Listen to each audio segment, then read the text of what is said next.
Hispan. Thank you, President.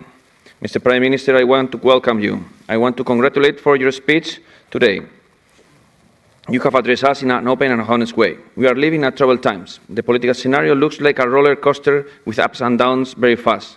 We welcome the clear determination of the governments to follow the Armenian government to follow the European path.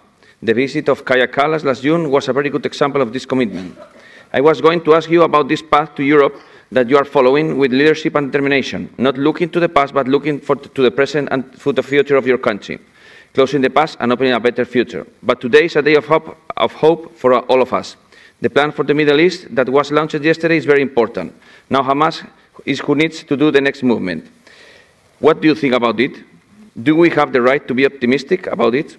Thank you again. Congratulations from the EPP for the path of the Armenia and for the work of the Armenian delegation here in the Council of Europe. Thank you, Pablo. Your Prime Minister, would you like to respond?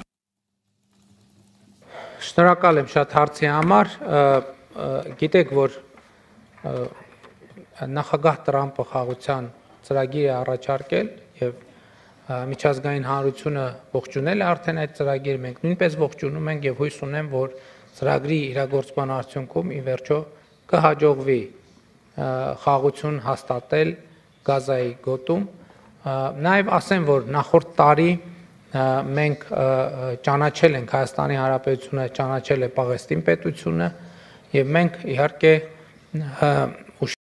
ուշով հետևածներին եւ հույս ունենք, որ ի վերջո խաղաղություն կհաստատվի Գազայում նախագահ Տրամպի ջանքերի արդյունքում եւ միջազգային հանրության աջակցության պայմաններում։ Ինչ վերաբերվում է մեր քաղաքականությանը, Եվրոպայի խորհրդի անդամ լինելով արդեն ես ասացի, որ մենք մեզ վստահ ենք զգում Եվրոպայի ժողովրդավարական երկրների շարքում, որովհետև տեսնում ենք, որ ունենք աջակցություն, ունենք ընդունելություն եւ դրա համար շնորհակալ ենք։ Ընդգծեմ նաեւ, որ նախորդ տարի Հայաստանը ընդունել է Եվրոպական միությանը Հայաստանի անդամագրման գործընթաց սկսելու մասին օրենք, որը արդեն մտել է ուժի մեջ եւ շատերը մեզ հարցնում են, թե եւ ուրեմն երբ Հայաստանը կդառնա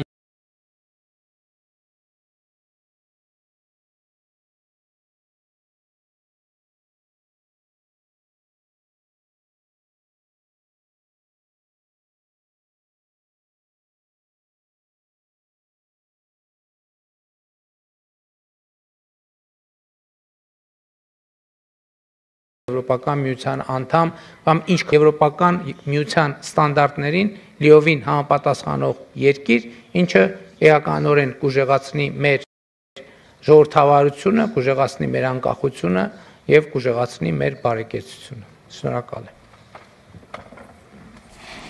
Thank you, Prime Minister.